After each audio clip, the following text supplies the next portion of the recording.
Everyone, this is Paridhi. Welcome back to my channel. I hope आप सब बहुत अच्छे होंगे, अच्छे से प्लांट की केयर कर रहे होंगे।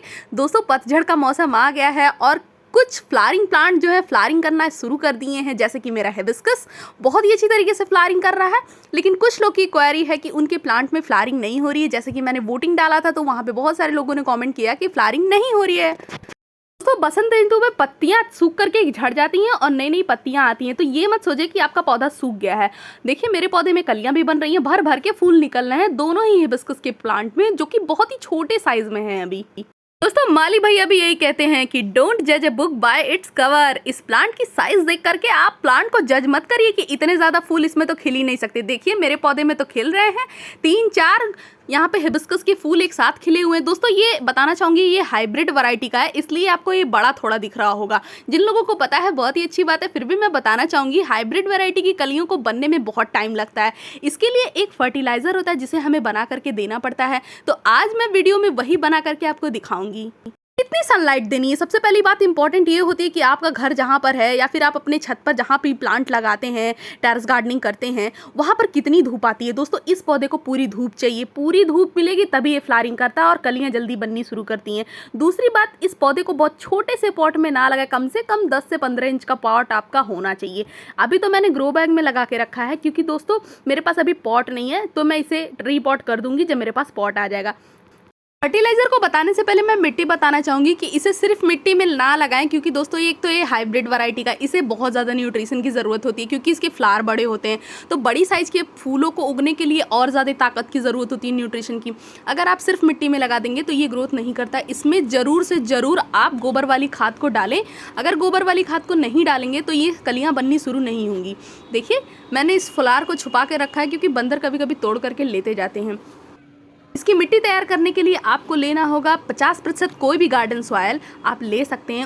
उसमें आधी मात्रा में ही अगर आप काऊ डंक मिलाते हैं तो बहुत अच्छा न्यूट्रिशन इसके लिए होता है। उसके सिवा आपको कुछ नहीं देना पड़ेगा। अगर आप काऊ डंक नहीं डाल सकते हैं तो 50% गार्डन सॉयल और 30% वर्मी कंपोस्ट और 20% काऊ डंक डाल सकते हैं, अगर आपके पास कम मात्रा में है।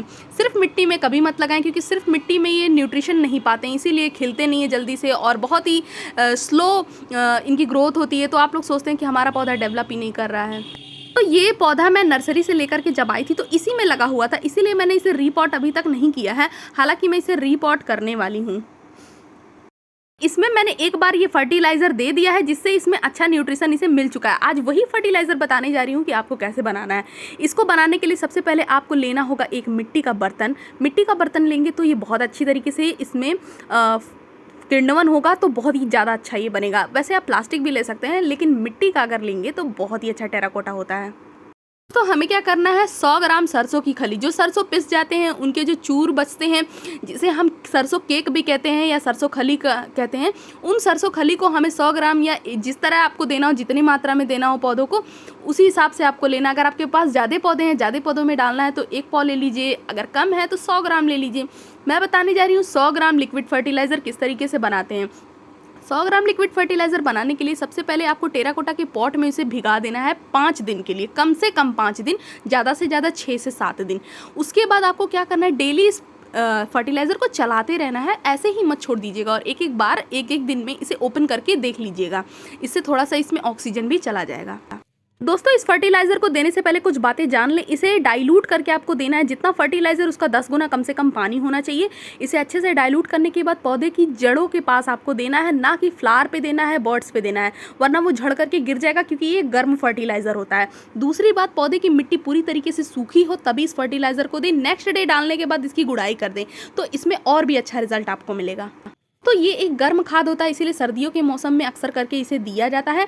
और अगर आप समर सीजन में देते हैं तो इसे थोड़ी कम मात्रा में दे सकते हैं। इस फर्टिलाइज़र का इस्तेमाल 1 महीने में 1 बार करें। उम्मीद करते हैं जानकारी अच्छी लगी हो। चैनल पे पहली बार तो सब्सक्राइब करें।